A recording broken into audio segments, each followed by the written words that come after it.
better, and this is essentials, fear of God.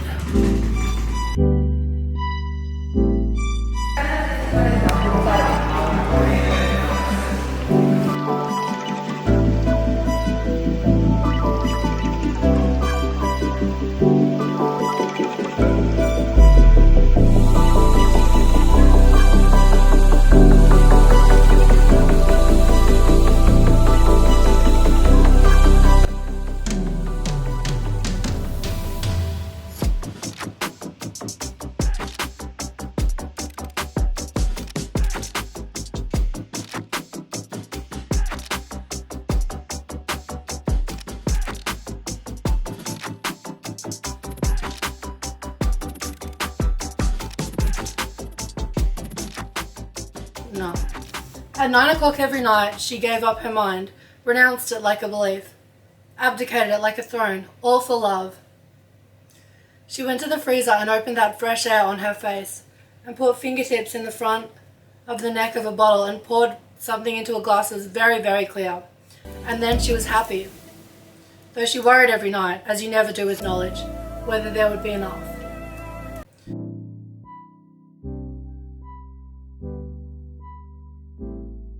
He spoke well and cogently on a variety of subjects, but the pants he was wearing were cyber pants, the sort of pants we wore back when we believed we had to skateboard through the internet.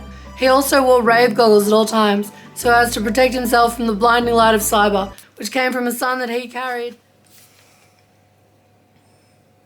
Of course, it was always the people who called themselves enlightened who stole the most, who picked up the stuff. They knew what was worth stealing. They were the guiltiest too, but guilt was not worth anything.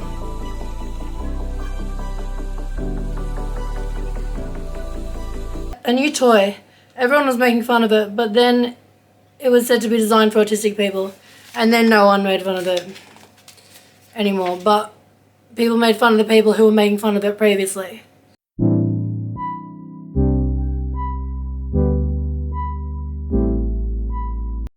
Then someone else discovered a stone version from 1,000,000 years ago in some museum, and this seemed to prove something.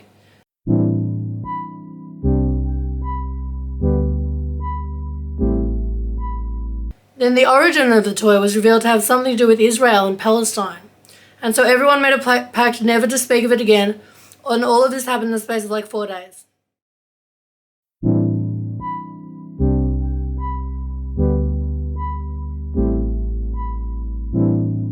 She opened the portal. Are we all just going to keep doing this till we die? People were asking each other, as other days they asked each other, are we in hell?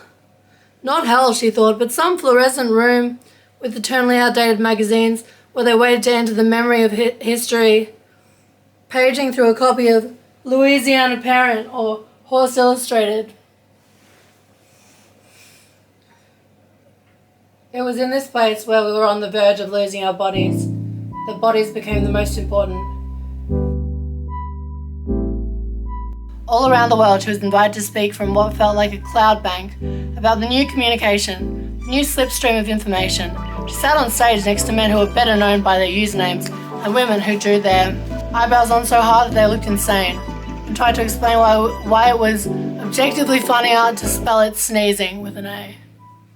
This did not feel like real life, exactly, but nowadays, what did? Inside the portal, a man who 3 years ago only ever posted things like, I'm a retard with butt aids, was now exhorting people to open their eyes to the power of socialism, which suddenly did seem the only way.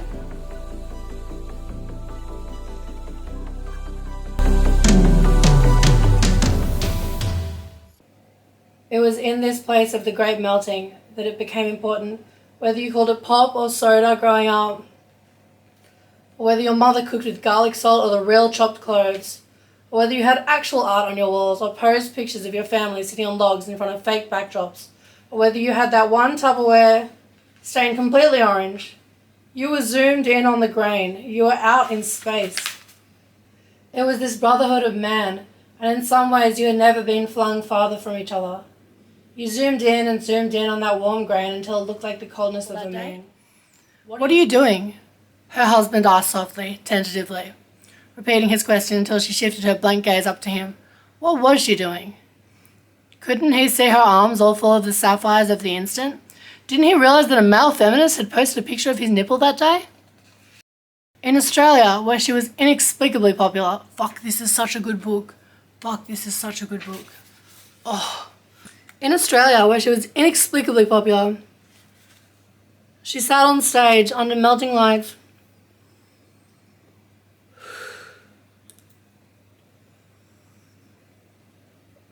I want to go to Easy Ma. I don't know why though, I just want to go there. So I might do that then. Shall we?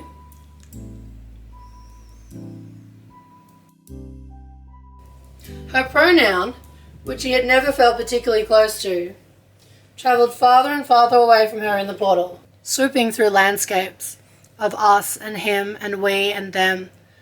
Occasionally it flew back to light on her shoulder, like a parrot who repeated everything she said, but otherwise had nothing to do with her, who in fact had been left to her by some weird old aunt, who on her deathbed had simply barked, "Deal with it!" Mostly though, it passed into you, until she had no idea where she ended and the rest of the crowd began. Swooping through landscapes of us and him and we and them, occasionally it flew back to light on her shoulder, like a parrot, who repeated everything she said, but otherwise had nothing to do with her. Mostly though, it passed into you, until she had no idea where she ended and the rest of the crowd began.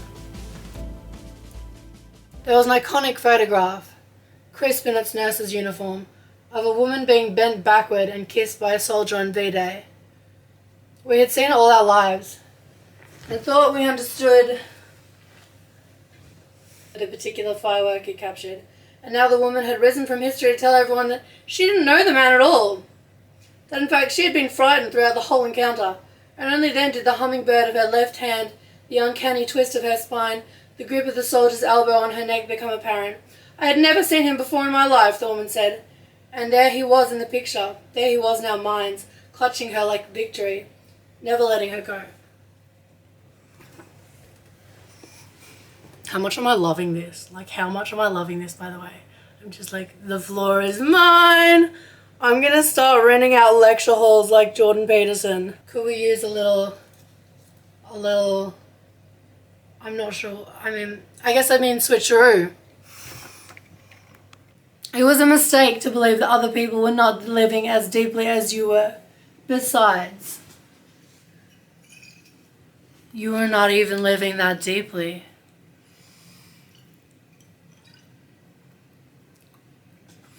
It was a mistake to believe that other people were living as it was a mistake to believe that you were living more deeply than other people. That's definitely not the sentence.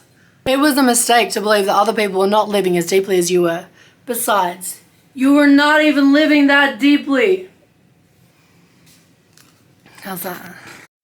Sun up, sun down.